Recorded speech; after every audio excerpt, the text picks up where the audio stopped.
अंधेरा गहराता है, हवा में एक खौफनाक खामोशी छा जाती है। Now, काबील हाबील के पास पहुंचता है। काबील चिल्लाते हुए, तुम्हारी कुर्बानी कबूल क्यों हुई और मेरी क्यों नहीं? मैं तुमसे बेहतर हूं, मैं तुमसे ताकतवर हूं। हाबील ने उसकी ओर देखा, आंखों में नरमी, चेहरे पर सुकून। हाबील धीमे से, भाई अगर तुम अल्लाह से डरोगे, नेक बनोगे तो तुम्हारी कुर्बानी भी कबूल होगी। मैं तुम पर हाथ नहीं उठाऊंगा क्योंकि मैं अपने रब से डरता हूं। इस जवाब ने काबिल के अंदर की आग को और भड़का दिया। गुस्से ने उसकी अक्ल छीन ली और एक पल में काबिल ने अपने ही भाई हाबील को कत्ल कर दिया।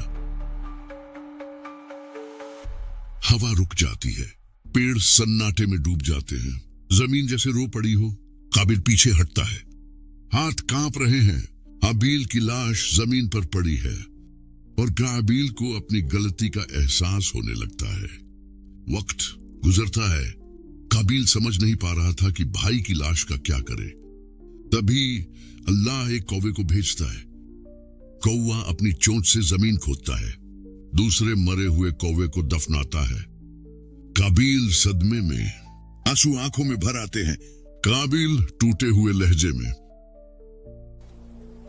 हाय, मैं तो इस कौवे से भी सीख ना सका कि अपने भाई को कैसे दफनाता। वो लाश को उठाता है, भारी कदमों से चलता है, जमीन में गड्ढा खोदता है और पहली बार इंसान ने इंसान को दफनाया।